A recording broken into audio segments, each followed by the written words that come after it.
Pertama-tama saya ingin menyampaikan ucapan selamat datang di Ibu Kota Nusantara.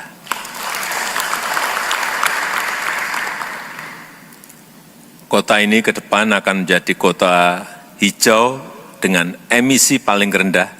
Supaya Bapak Ibu tahu, di sini air quality index-nya, indeks kualitas udaranya itu di angka 6. Padahal maksimal itu 50. Maksimal 50 tapi di sini hanya 6. Dan di Jakarta kira-kira hariannya 190. Bukan hanya di Jakarta, di Jabodetabek atau di Jawa, rata-rata sudah di atas 400, di atas 100. Inilah gambaran kota masa depan, kota hijau dengan emisi rendah, kota yang ramah karena banyak ruang terbuka hijaunya, dan saya sering bercerita kalau pas dapat tamu Perdana Menteri atau Presiden dari negara lain, baik masuk ke Istana Bogor, baik masuk ke Istana Jakarta, atau saya terima di Yogyakarta, di Istana Yogyakarta, selalu tamu kita itu kagum, waduh, istananya bagus, gedungnya bagus. Saya kadang-kadang mikirin mau saya jawab apa. Indah, tapi ini bukan buatan kita, buatan kolonial Belanda. Mau saya sampaikan apa adanya kok juga enggak, kita merasa inferior gitu ya. Jadi itulah perasaan saya kalau pas ketemu dengan dipuji tapi saya enggak bisa apa-apa gitu. Enggak bisa menjawab apa ya dipuji itu, karena saya tahu mereka juga tahu itu bukan kita yang bikin gitu. Saya kan enggak tahu dia nyindir atau dia memang benar-benar ingin menyampaikan kekagumannya, ya, nebaknya kan sulit. Itulah kenapa gagasan pindah ibu kota ini sudah muncul sejak tahun 50-60-an di era Bung Karno, yang saat itu akan memindahkan ke Palangkaraya. Tapi 2014 setelah saya dilantik, saat itu saya perintahkan pada Bappenas untuk mengkaji lagi, coba cek lagi titik-titik mana yang memungkinkan untuk kepindahan. Dan selama 4 tahun, 5 tahun, kajian itu selesai, ada pilihan-pilihan di Palangkaraya, di Kalimantan Selatan, di Mamuju, kemudian di Kalimantan Timur, di IKN ini. Kemudian kita putuskan di sini. Tapi yang saya setelah ini selesai istananya, kemudian gedung Menko-nya juga hampir selesai.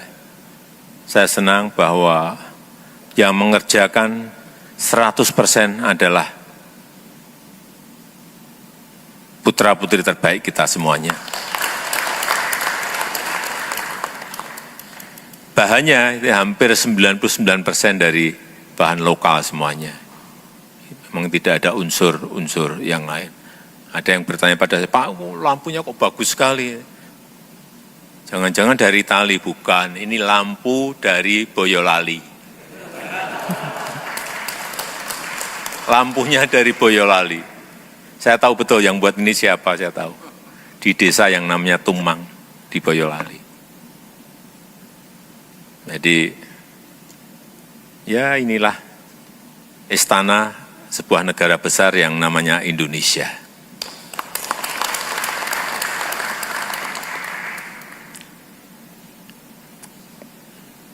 Kota yang dirancang dalam menancapkan tonggak peradaban Indonesia nanti di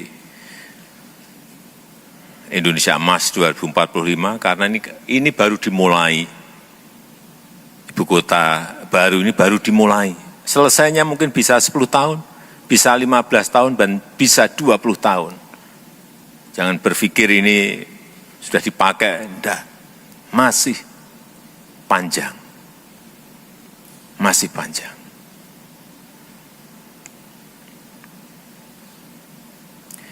Tapi ini memang dirancang sejak awal, tidak hanya untuk mewujudkan pembangunan, memperlihatkan peradaban baru kita, baik dalam pola pikir, dalam semangat kerja, dengan cara-cara kerja baru, tapi juga memfasilitasi kebersamaan dan kerjasama. Kota yang terbuka, kota yang inklusif untuk semua golongan, kota yang dibangun dari kemajemukan kita, dan kota yang hidup dari banyak interaksi-interaksi sosial yang kita lihat di negara kita. Kita juga ingin IKN menjadi kota global, tapi juga kota majemuk yang mampu memberikan kontribusi signifikan dalam memperkokoh kerukunan dan merawat kebinekaan kita sebagai sebuah bangsa besar.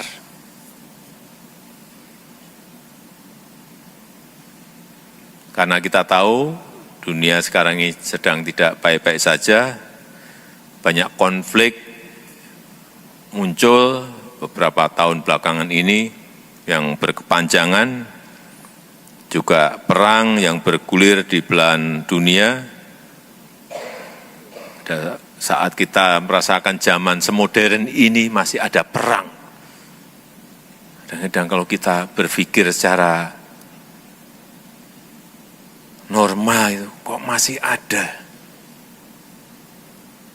Dalam peradaban baru, dalam peradaban modern masih ada perang.